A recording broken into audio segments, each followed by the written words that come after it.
पाकिस्तान को अमेरिकी वार्निंग, अमेरिकी महकमा खारजा तर्जुमान ने खबरदार किया है। लेकिन इस सब पे अमेरिका बहादुर की जानिब से पाकिस्तान के लिए एक बहुत वाजे और दो टोक धमकी जो है वो जारी कर दी गई है।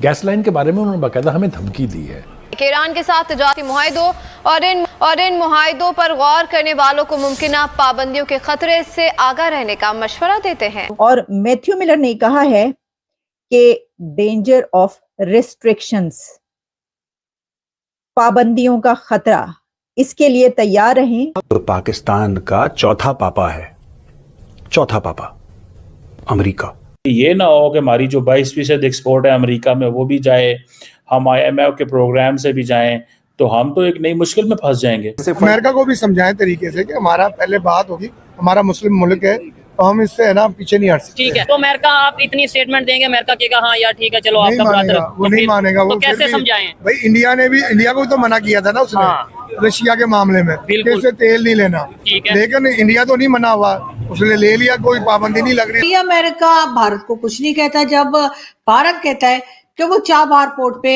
ईरान के साथ और अफगानिस्तान के साथ काम करेगा। देखिए हम भारत नहीं है, भारत जो है उसको ये इजाजत है।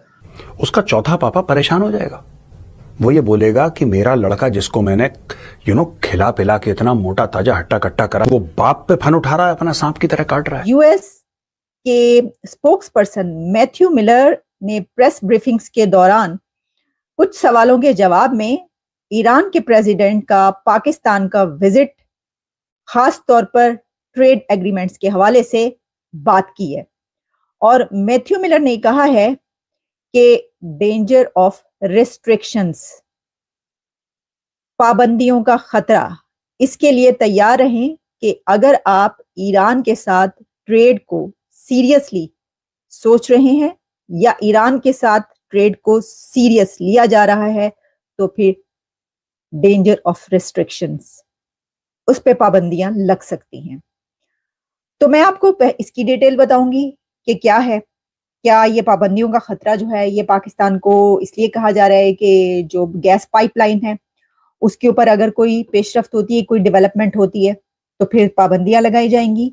लेकिन सबसे पहले ये मैथ्यू मिलर साहब ने जो फरमाया इसको देखे लेते हैं। देखिए इस वक्त जो है जी न्यूज से लेकर और कई एक पाकिस्तान मीडिया, इंटरनेशनल मीडिया जो है उसको रिपोर्ट कर रहा है कि यूएस ने रिएक्ट किया है जो ईरान के प्रेसिडेंट है उनके विजिट को। और इसमें इस तरीके से जो है वो लिखा गया है कि अमेरिकन फॉरेन डिपार्टमेंट्स जो हैं उसके spokesperson has reacted on trade agreements of Pakistan Iran and stated that it can be danger of restrictions on trade agreements with Iran. और फिर उनका ये कहना था कि America is giving suggestions to be aware from dangers of possible restrictions can be imposed. कि मतलब एक तरीके से ये वार्न किया गया है अमेरिका की तरफ से, ये वार्निंग है कि अमेरिका की ये सजेशन है। उन्होंने तो ये कहा कि रिकमेंडेशन है, सजेशन है, लेकिन साथ ही उन्होंने कहा था कि बी अवेयर, खबरदार रहें, क्योंकि जो रिस्ट्रिक्शंस का खतरा है उसके लिए आप तैयार रहें और possible restrictions can be imposed on those who take the Iran trade agreement serious. अच्छा, फिर उसके बाद उन्होंने पाकिस्तान के हवाले से ये भी कहा कि America is one of the biggest exports market of Pakistan. America के जो स्टेट डिपार्टमेंट के स्पोक्सपर्सन है मैथ्यू मिलर साहब, उन्होंने कमेंट किया है कि वो तमाम ममालिक जो ये समझते हैं कि वो ईरान के साथ कोई एग्रीमेंट कर सकते हैं, तो ये याद रखिएगा कोई इकोनॉमिक एग्रीमेंट कर सकते हैं तो threats of sanction is there, threat of sanction is there. और साथ ही उन्होंने पाकिस्तान को ये कह दिया है कि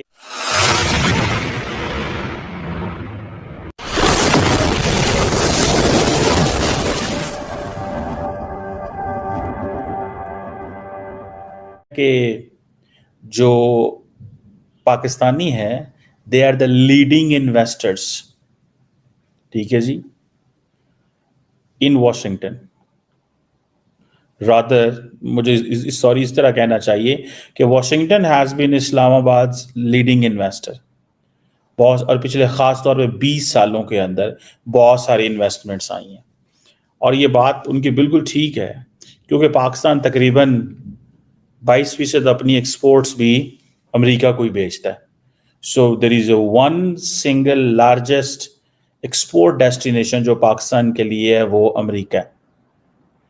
और ये जब कि ईरानी सदर पाकिस्तान में है, सो वो पाकिस्तान को बेसिकली कॉशियस कर रहे हैं, टेक बी केयरफुल। आप जो ट्रेड एग्रीमेंट्स करने जा रहे हैं या कोई आप देखें, इसीलिए तो जो बहुत सारी जो चीज़ें हुई हैं वो MOU साइन हुए हैं। जब ये ईरानी सदर पाकिस्तान थे तो MOU साइन हुए हैं, पहली बात। दूसरी बात ये है कि जो कारोबार के हवाले से बातें हैं वो तो लोकल सतह पे होनी है।